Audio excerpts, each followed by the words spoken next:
उत्तर प्रदेश के मुसलमानों से पुकार पुकार कर कह रहा था कि तुम बीजेपी को नहीं हरा पाओगे, तुम अखिलेश को वोट दे रहे हो, मत दो, मजलिस को दो, अपने 2-3 नेता को पैदा कर लो जो तुम्हारी आवाज को उत्तर प्रदेश की विधानसभा में, असेंबली में उठाएंगे।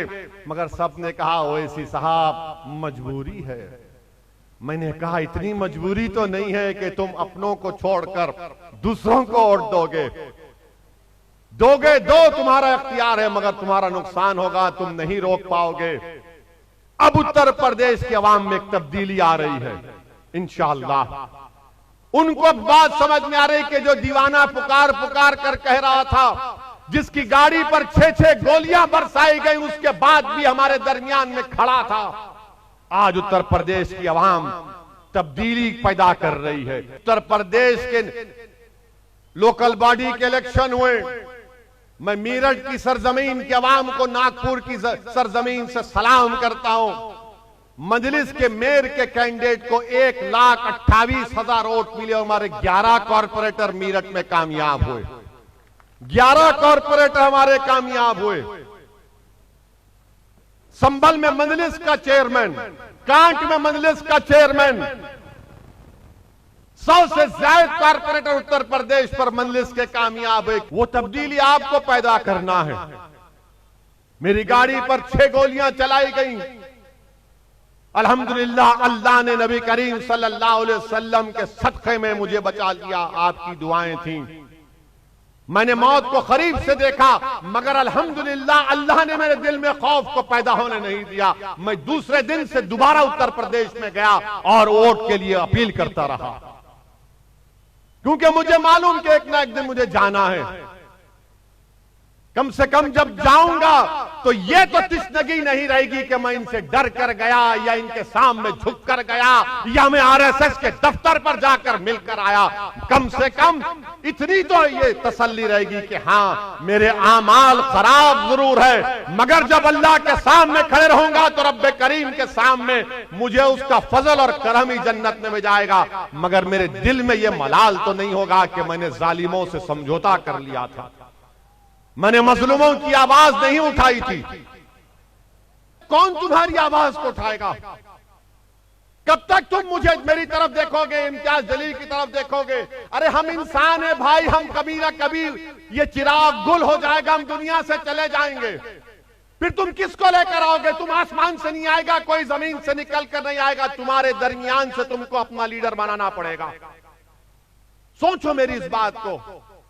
नहीं, पार्लियामेंट में है ना ओवैसी बोलेगा, अरे मैं क्या कोई ऑर्केस्ट्रा पार्टी हूं? दूसरे नहीं बोल सकते। ट्रिपल तलाक का मसला आया तो सबकी जबानें खामोश। मैंने कहा उन मुस्लिम एमपी से दूसरे पार्टी के, बोलो कुछ तो बोलो। बोले नहीं ओवैसी तेरी बात सुनने बैठे हम। बोला क्यों? बोले हमारी पार्टी नहीं बोलने देगी। मेरे अजीज दोस्तों और बुजुर्गों, अपनी लीडरशिप को पैदा करिए, आप अपनी आवाज को मजबूत करिए, आप डरिए मत, घबराइए मत। हालात मुल्क के उसी वक्त बदलेंगे जब आप अपने मुकद्दर के फैसले करेंगे। लोग जो मुझ पर इल्जाम लगाते, मैं तुमको पूछ रहा हूं, आरएसएस के हेडक्वार्टर पर जाकर मोहन भगवत से मुलाकात करके कोई सेकुलरिज्म की बात करेगा? पूछो, जवाब दो मेरे सवाल का।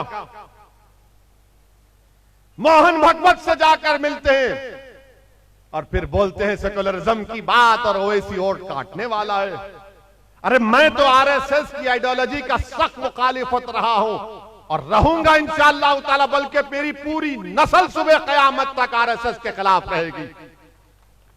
मगर जो लोग हेडक्वार्टर पर जाकर आरएसएस के चीफ से मिलते हैं, आप किस जबान से कह रहे हैं कि सेकुलर पार्टियों का साथ दो? किस जबान से कह रहे हैं आप बताओ? कौन सा हक आपको हासिल है? मगर आप तबलीग करते हैं इस बात की। मेरे अजीज दोस्तों और बुजुर्गों, आपको यह सोचना चाहिए कि मुल्क के हालात क्या हैं, किस रास्ते पर वतन अजीज को लेकर ये लोग लेकर जा रहे हैं। हद तो यह हो गई मेरे अजीज दोस्तों और बुजुर्गों कि जुल्म और जो कांग्रेस के पुजारी हैं वो बोलते नहीं, देखो कांग्रेस की सरकार है। राजस्थान में जुनैद और नसीर को जिंदा जला दिया गया। जुनैद और नसीर को जिंदा जला दिया गया। कांग्रेस की हुकूमत थी। सबसे पहले उनके घर को जाने वाले का नाम असदुद्दीन ओवैसी था। मैं गया, वहां पर जाकर मिला। वहां के मुख्यमंत्री 15 दिन के बाद जुनैद और नसीर के घर को गए। एस ग्रेशिया कितना दिए? 15 लाख। कन्हैया को मारने वालों के कंडेम करते हैं, मजम्मत करते हैं। कन्हैया के परिवार को 50 लाख और जुनैद और नसीर के परिवार को 15 लाख देते हैं। यह कांग्रेस की हुकूमत है। हाजी हज को जा रहे हैं, हाजियों की बस पर पत्थर फेंककर हाजियों को जख्मी कर दिया गया। कांग्रेस की सरकार है और बोलते नहीं ओवैसी वोट काटने वाला है।